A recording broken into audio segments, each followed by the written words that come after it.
प्रशासकपदी असताना ते जगणं काय आहे, ते मेंढर पाळणं काय आहे, ते मेंढक्याचं जीवन कसं आहे हे अगदी जवळून अनुभवायला मिळालं. म्हणजे इतका कणखर काटक कुणी असू शकत नाही, इतक्या चांगल्या पद्धतीने मेंढका काम करत असतो.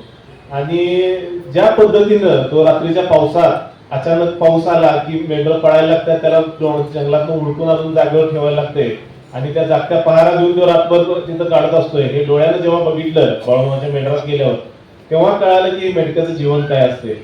आणि त्याच्यासारखं धाडसी पण कोण नाही. जंगलात पळत गेलेल्या त्या मेंढराच्या मागे कुऱ्हाड हातात घेऊन तो पळत असतोय. लांडगा आला तर त्या लांडग्यावर ते कुऱ्हाड घालून तो मेंढर परत आणत असतोय. म्हणजे एवढं धाडस पण असं सहजासहजी कुणाच्या अंगात येत नाही, ते रक्तातच असायला लागतंय. आणि हे जवळ बघितल्यामुळे मला हे कळालंय, पुढच्या पिढीला हे कळणं हे अशा पुस्तकाच्या माध्यमातूनच शक्य आहे. कारण हे अनुभवणं, हे जगणं अनुभवणं हे प्रत्येकाच्या वाट्याला येत नाही.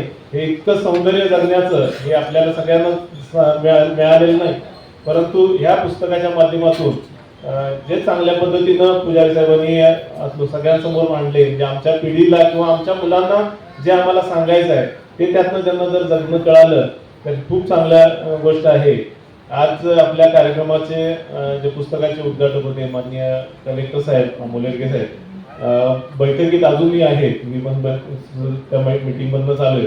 अजूनही त्यांची VC सुरू आहे. त्यांनी संदेश दिलेला आहे शुभेच्छा संदेश या कार्यक्रमासाठी. तो शुभेच्छा संदेश आपल्याला देतो आणि या पुस्तकाच्या माध्यमातून समाज जीवन पुढच्या पिढीला उपलब्ध करून दिल्याबद्दल मी लेखकांचा आभार मानतो. भूकंप या कादंबरीतून पण समाजातील अडचणी ज्या इतर क्षेत्रामध्ये असतात, म्हणजे भूकंपासारखी अडचण कशी असते यामध्ये त्यांनी चांगल्या पद्धतीने पुस्तकात दिलेलं आहे. दोघांना पण शुभेच्छा व्यक्त करतो. आणि अजून सुद्धा मीटिंग सुरू असल्यामुळे कलेक्टर साहेब येऊ शकले नाही. मी या शुभेच्छा त्यांच्या या आपल्या आपल्याला देतो. धन्यवाद.